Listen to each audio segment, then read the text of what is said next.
وَلَقَدْ آتَيْنَا دَاوُودَ وَسُلَيْمَانَ عِلْمًا وَقَالَ الْحَمْدُ لِلَّهِ الَّذِي فَضَّلَنَا عَلَى كَثِيرٍ مِّنْ عِبَادِهِ الْمُؤْمِنِينَ۔ اللہ تعالیٰ داود اور سلیمان علیہ السلام کا ذکر آج کے سبق کے اندر فرما رہے ہیں۔ اللہ فرما رہے ہیں ہم نے ان دونوں کو علم دیا۔ علم ہر نبی کو اللہ نے دیا، لیکن یہاں پر جو علم مراد ہے وہ خاص علم جو اللہ نے صرف انہی کو ہی عطا کیا تھا، کسی اور کو نہیں دیا۔ اور یہ دعا تھی سلیمان علیہ السلام کی کہ اے میرے پروردگار مجھے ایسی بادشاہت عطا کر جو میرے بعد کسی کے لائق نہ ہو، ملک لا ینبغی لأحد من بعدی۔ تو اللہ نے ان کی اس دعا کو قبول کیا، ایسی طاقتیں ان کو دیں، جہاں ان کو پرندوں کی بولیوں کا علم تھا، اس کے ساتھ ساتھ سائنس کا بڑا علم تھا۔ بحری جہاز یہ انہی نے بنائے سب سے پہلے، ہواؤں کو جاننا، ان کو سمجھنا، اور کس طرح جہاز چلیں گے سمندروں کے اندر، یہ اللہ نے ان کو علم دیا تھا۔ اور اس وقت یعنی یہ علم ان کو دیا تھا، اس کے علاوہ اور بہت سارے علم، یعنی ہر ایک جاندار کی بولی، اور خصوصی طور پر اللہ نے یہاں پرندوں کا ذکر کیا کیونکہ یہ انسانوں سے باقی چیزوں کی بنسبت زیادہ دور رہتے ہیں۔ یعنی باقی جاندار آپ پالتے ہیں تو وہ آپ کے پاس آتے ہیں، لیکن یہ ان کے بارے میں ہے کہ یہ خاص طور پر یہ جو طوطا ہوتا ہے یہ نہیں رہتا، اس کو جب بھی موقع ملتا ہے یہ چھوڑ کے چلا جاتا ہے مالک کو۔ تو اللہ نے ان کا ذکر کیا، اگر ان کی اللہ نے بولیاں سکھائیں تو پھر ہر ایک چیز کی ہی اللہ نے ہر جاندار کی ان کو بولی سکھائی تھی۔ وقال الحمد للہ الذی فضلنا، ان دونوں نے اللہ کی تعریف بیان کی، اور ہمارے لیے بھی سبق ہے، اللہ جب آپ کو کوئی چیز عطا کرے تو اس کے اندر اپنی کوئی بھی یہ نہ سمجھے ہماری محنت کا نتیجہ ہے، یہ آپ پر نہیں اللہ کے فضل کا نتیجہ ہے، کہ آپ کے اوپر اللہ کا جو فضل ہے اس کا نتیجہ ہے۔ حتیٰ کہ اللہ کے رسول فرماتے ہیں کوئی بھی انسان اپنے اعمال کی وجہ سے جنت میں نہیں جا سکتا جب تک اس کے اوپر اللہ کی رحمت نہیں ہوگی۔ صحابی کہتے ہیں آپ بھی نہیں؟ کہا میں بھی نہیں، یعنی میرے اوپر بھی جب اللہ کی رحمت ہوگی تو جنت میں جاؤں گا۔ یہ ہمارے لیے سبق ہے، اللہ نے اگر ان کو عطا کیا ہے تو کوئی فخر غرور تکبر نہیں کیا، اللہ کی تعریفات ہی بیان کرتے رہے۔ تعریف کس چیز کی؟ علی کثیر من عبادہ المؤمنین، کہ اللہ نے مجھے ایمان والے بہت سارے بندوں میں سے مجھ پر اللہ نے فضیلت عطا، میرے اوپر اللہ نے یہ خاص کرم کیا۔ یعنی اور بھی بہت سارے اللہ کے پیغمبر گزرے ہیں، لیکن یہ چیز اللہ نے مجھے عطا کی، میں اس پر اپنے رب کا شکر ادا کرتا ہوں۔ آپ میں سے بھی ہر بندے کے پاس کوئی ایسی چیز ہوگی جو دوسروں کے پاس نہیں ہے، ہر ایک کے پاس کوئی نہ کوئی ایسی چیز ہوتی ہے جو آپ سے نچلے بندے کے پاس نہیں ہوتی۔ یعنی آپ یقیناً اپنے خاندان میں کچھ لوگ ایسے ہوں گے جن سے اوپر ہوں گے، آپ کے خاندان میں ہی کچھ ایسے لوگ ہوں گے جو آپ سے نیچے ہیں، تو آپ کو اللہ نے ان پر فضیلت دی، اس پر اللہ کا شکر ادا کریں۔ اب پوری کائنات پر فضیلت ملے پھر ہی شکر کرنا ہے۔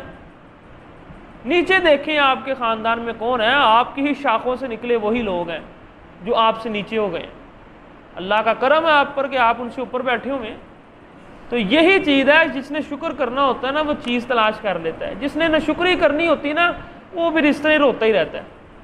شکر کرنے والے دیکھتے ہیں چاروں طرف اللہ نے کیا کیا دیا ہے، اور نہ شکری کرنے والے دیکھتے ہیں کہ ہمیں کیا کیا لینا ہے، کیا کیا ہم نے چھیننا ہے لوگوں سے، کیا کیا ہمیں نہیں ملا ان کو مل گیا۔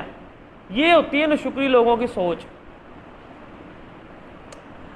ووارث سلیمان داود، اللہ نے سلیمان علیہ السلام کو داود علیہ السلام کا وارث بنایا، ٹھیک ہے۔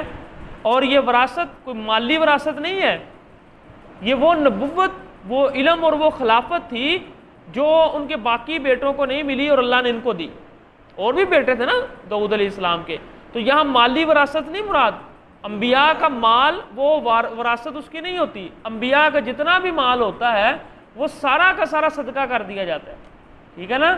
تو انبیاء کی جو وراثت ہوتی ہے وہ علم ہی ہوتا ہے، اور یہ علم جو تھا اللہ نے سلیمان علیہ السلام کو دیا۔ ہاں جی، پہلے داؤد باپ تھے نا، باپ کے پاس تھا تو باپ سے بیٹے میں آ گیا۔ وقال یا ایھا الناس علمنا منطق الطیر، اور کہا ہے لوگوں ہمیں اللہ نے پرندوں کی بولیاں سکھائی ہیں، علمنا ہمیں، اس سے پتہ چل رہا ہے کہ باپ کو بھی تھا اور آگے بیٹے کو بھی.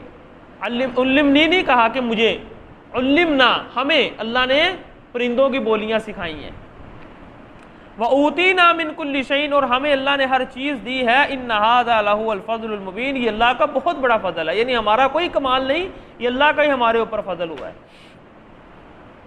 وَحُشِرَ لِسُلَيْمَانَ وَجُنُودُهُ مِنَ الْجِنِّ وَالْإِنسِ وَالطَّيْرِ فَهُمْ يُوزَعُونَ، اللہ نے ان کے لیے مختلف قسم کے لشکر اکٹھے کیے، انسانوں میں سے، جنوں میں سے اور پرندوں میں سے. فَهُمْ يُوزَعُونَ، اور وہ ان کو الگ الگ تقسیم کرتے تھے، جس طرح یہ فوج کے اندر ہوتا ہے نا، الگ الگ ٹولیاں ہوتی ہیں اور ہر ٹولی کے اوپر کوئی ایک ان کا بڑا ہوتا ہے جس کو آپ امیر بھی کہتے ہیں. اسی طرح ان کے بھی الگ الگ گروہ تھے اور ان گروہوں کے اندر بھی الگ الگ چھوٹے چھوٹے گروہ بنے ہوئے تھے، یعنی پوری ایک جماعت اللہ نے ان کے لیے اکٹھی کی تھی. ٹھیک ہے. اب بہت سارے لوگ جو قرآن کے معجزات کو، یعنی انبیاء کے معجزات کو نہیں مانتے، وہ اس کی تعویل کرتے ہیں، کہتے ہیں یہاں پرندوں سے مراد تھے وہ تیز چلنے والے گھوڑے، اور جنوں سے مراد تھے بڑے طاقتور قسم کے انسان. تو یہ گندی ترین تعویل ہے جو قرآن کے اندر کی گئی ہے، یعنی جو معجزات نہیں مانتے. حالانکہ اللہ نے الگ الگ جنس کا نام لیا ہے، جنوں میں سے، الانس انسانوں میں سے، اور ساتھ الف لام جو ہے نا یہ اس چیز کی وضاحت کرتا ہے کہ یہ الگ الگ جنسیں ہیں، ایک جنس کی چیزیں نہیں ہیں ساری. جنوں میں سے، انسانوں میں سے، پرندوں میں سے اللہ نے ہر ایک چیز کو ان کے لیے کیا تھا، تابع کیا ہوا تھا. حتی اذا اتوا علی واد النمل، یہاں تک کہ جب وہ کیڑی کی ایک وادیوں میں آئے، کیڑیوں کی وادی میں، چیونٹیوں کی وادی میں. حتی اذا اتوا علی واد النمل، یہاں تک کہ جب وہ چیونٹیوں کی وادی میں آئے. قالت نملۃ، تو ایک چیونٹی نے کہا، یا ایھا النمل ادخلوا مساکنکم، اے چیونٹیوں اپنے گھروں میں داخل ہو جاؤ، کہیں ایسا نہ ہو کہ سلیمان اور اس کا لشکر تمہیں تباہ و برباد کر دے اور ان کو پتہ ہی نہ چلے. یہ ہمارے لیے بھی سبق ہے. آپ دیکھیں ایک چیونٹی نے صرف اپنا نہیں سوچا، پوری قوم کا سوچا، پوری قوم کا سوچا، اور شاید اسی وجہ سے ہی اللہ نے ان کو بچا لیا ہو.